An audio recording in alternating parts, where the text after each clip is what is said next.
अपमत्तो पंक्तेषु सूतेषु बहिर्जागरो अबलस्व सिद्धथो हित्वायाति सुमेधसु। बहुजन विमर्श चैनल के इस 48वें एपिसोड को देख रहे आप तमाम दर्शक बंधुओं का हार्दिक स्वागत और अभिनंदन। मैंने पिछले एपिसोड में बोफोर्स और फेयरफैक्स की चर्चा करके कांग्रेस के भीतर चल रहे अंतर का और कांग्रेस के तत्कालीन मंत्री, कैबिनेट मंत्री जो डिफेंस महकमा का प्रभार लिए हुए थे, उनके द्वारा रिबेलियस यानी विद्रोही तेवर अपनाने के कारण इलाहाबाद का जो चुनाव था, कांग्रेस को उसमें मुंह की खानी पड़ी थी। कई तरह का डेवलपमेंट हुआ था। वीपी सिंह जो बाद में प्रधानमंत्री भी बने, उनकी पार्टी जनमोर्चा थी। चंद्रशेखर सिंह की पार्टी समाजवादी पार्टी थी।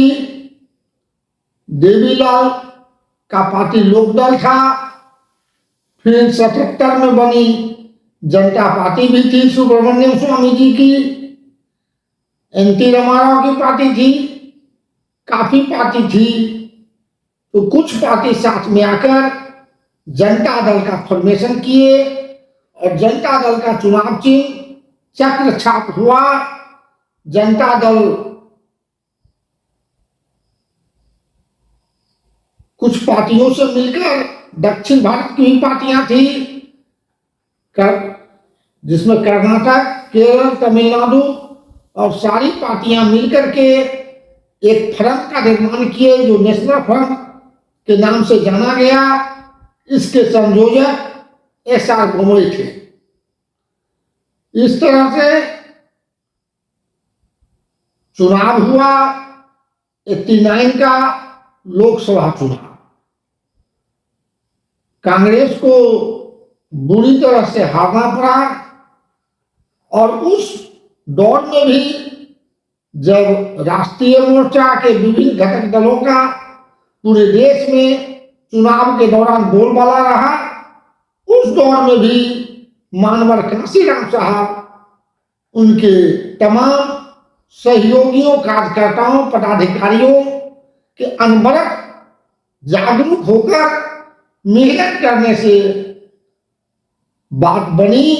जिस तरह से जगा हुआ लोग सोया हुआ लोग को पछाड़ता है, जिस तरह से दुर्बल घोड़ा को सबल घोड़ा पछाड़ता है, उसी तरह से मानवर कांशीराम साहब की देख-रेख में बहन कुमारी मायावती बिजनौर से चुनाव लड़ी और बिजनौर से जनता दल के मंगलराम प्रेमी को हराने का ऐतिहासिक काम की। बहुत मेंशनेबल काम की, नोटेबल काम की। और उस चुनाव में न केवल बहन कुमारी मायावती बल्कि दो और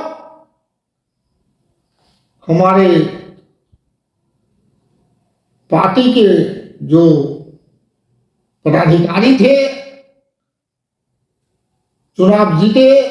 आजमगढ़ से आदरणीय रामकृष्ण यादव चुनाव जीते बीएसपी से, और मैं समझता हूं ठीक से तो मुझे सीट याद नहीं आ रहा, शायद जालौन सीट रहा होगा पंजाब का, जहां से हरभजन सिंह लाखा चुनाव जीते। 3 एमपी बहुजन समाज पार्टी से जीत गए और संभवतः 13 एमएलए भी जीते। इस तरह से पार्टी को उल्लेखनीय सफलता मिली और यह उल्लेखनीय सफलता इस तरह से मिली कि वीपी सिंह जो राष्ट्रीय मोर्चा की सरकार का नेतृत्व करने के लिए आगे बढ़े, प्रधानमंत्री बने, मानवर कांशीराम साहब से सहयोग की अपेक्षा की है, सहयोग मांगे।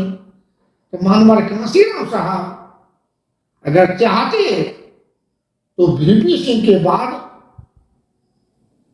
का दूसरा पोजीशन वाला मंत्रिमंडल में दूसरा पोजीशन वाला बैठ मांग सकते थे। लेकिन मानवर कांशीराम साहब कहे नहीं, मेरी पार्टी आपको बाहर से तो समर्थन कर सकती है, आपकी सरकार में शामिल नहीं हुई, लेकिन मेरा शर्त है, हमारी पार्टी का शर्त है। क्या शर्त है? तो मानवर कांशीराम साहब साइकिल यात्रा करके दिन रात जी तोड़ मेहनत करके सामाजिक परिवर्तन का तो काम किए ही थे। मंडल कमीशन जो हाशिए पर डाल दिया गया था पूर्ववर्ती सरकार के द्वारा, तो मानवर कांशीराम साहब उस दौरान नारा लगाते थे, साइकिल यात्रा के दौरान, मंडल कमीशन लागू करो, गवर्नर कुर्सी खाली करो। तो वीपी सिंह से ये शर्त रखे कि मंडल कमीशन को लागू किया जाए। दूसरा कंडीशन, बाबा साहेब अम्बेडकर की जयंती मनाई जाए। तीसरा कंडीशन कि बाबा साहेब अम्बेडकर को अभी तक कांग्रेस की सरकार के दौरान सम्मान नहीं मिला, जिस सम्मान का वो हकदार थे। तरह तरह के ऐसे लोगों को भारत रत्न दिया गया जो इसके लायक नहीं थे, और विश्व प्रसिद्ध विद्वान संविधान शिल्पी बाबा साहेब को अभी तक वंचित रखा गया। उनकी पार्लियामेंट में मूर्ति भी नहीं स्थापित की गई। तो दूसरी और तीसरी मांग कि बाबा साहब को भारत रत्न दिया जाए, बाबा साहब की मूर्ति पार्लियामेंट में लगे, बाबा साहब की जयंती मनाई जाए, उसकी छुट्टी है। वीपी सिंह इन तीनों मांगों को मान लिए। अब मानवर कांशीराम साहब त्याग की कैसी प्रतिमा थे, उनके शर्त से तो देशवासियों के सामने स्पष्ट होना चाहिए। जो लोग मानवर कांशीराम साहब और बहन जी पर तोहमत लगाने का काम करते हैं, तो मैं समझता हूं उनका यह कारनामा कारगुजारिये चांद पर थूकने के समान है। क्योंकि हे मानव, यदि आप चांद पर थूकोगे तो थूक हो सकता है कि आपके मुंह पर ही पड़ जाए।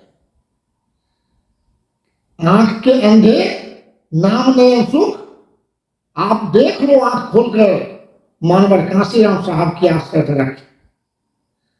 चाहते तो धन दौलत का भी शर्त रख सकते थे, पद की भी शर्त रख सकते थे, लेकिन मानवर कांशीराम साहब बाबा साहब के अम्बेडकर को बढ़ाने के लिए, बाबा साहब के सपना को पूरा करने के लिए ही पार्टी बनाए, संगठन बनाए, काम किए। तो उनसे न तो समाज ऐसी अपेक्षा कर सकता कि मानवर कांशीराम साहब अगर कोई काम करें तो व्यक्तिगत स्वार्थ, व्यक्तिगत पूर्वाग्रह से प्रभावित होकर करें। तो विश्वनाथ प्रताप सिंह की सरकार बनी, बाबा साहेब अम्बेडकर की जयंती की छुट्टी घोषित हुई, बाबा साहेब को भारत रत्न भी दिया गया, और आज जो पार्लियामेंट के परिसर में बाबा साहब की जो प्रतिमा, जिसमें बाबा साहब हाथ उठाकर उंगली के इशारा से इसे करते हैं, इसका मतलब capture the temple of power for your emancipation, इस तरह का निर्णायक, लोक हितकारी, जनतांत्रिक संदेश के माध्यम से बाबा साहब कहते हैं कि आप मंदिर जाते हो, मस्जिद जाते हो, गिरजाघर जाते हो, व्रत करते हो, चंदन तिलक करते हो, मुझे कोई आपत्ति नहीं, लेकिन तुम्हारा उद्धार पार्लियामेंट पर कब्जा कर लेने से। Captive the temple of power, power का टेम्पल पार्लियामेंट होता है, और प्लानिंग कमीशन का चेयरपर्सन, उस समय प्लानिंग कमीशन होता था जिसका चेयरपर्सन प्रधानमंत्री होते थे। पूरी प्लानिंग, देश के अंदर की सारी प्लानिंग प्रधानमंत्री के माध्यम से होता था। बजट का एलोकेशन प्रधानमंत्री के माध्यम से होता था। बजट का उपयोग, बजट का दुरुपयोग प्रधानमंत्री के माध्यम से होता था। इसलिए मानव कांशीराम साहब कहते थे, मेरा लक्ष्य सत्ता पर नियंत्रण करना है, इससे कम कुछ भी नहीं। बैलेंस ऑफ पावर बनना मानव कांशीराम साहब का और उनके संगठन का उद्देश्य था। और भी पार्टियां हैं, उनका उद्देश्य, उनका दर्शन, उनका सिद्धांत अलग अलग होता है। जैसे अभी प्रशांत किशोर जन सुराज पार्टी बनाकर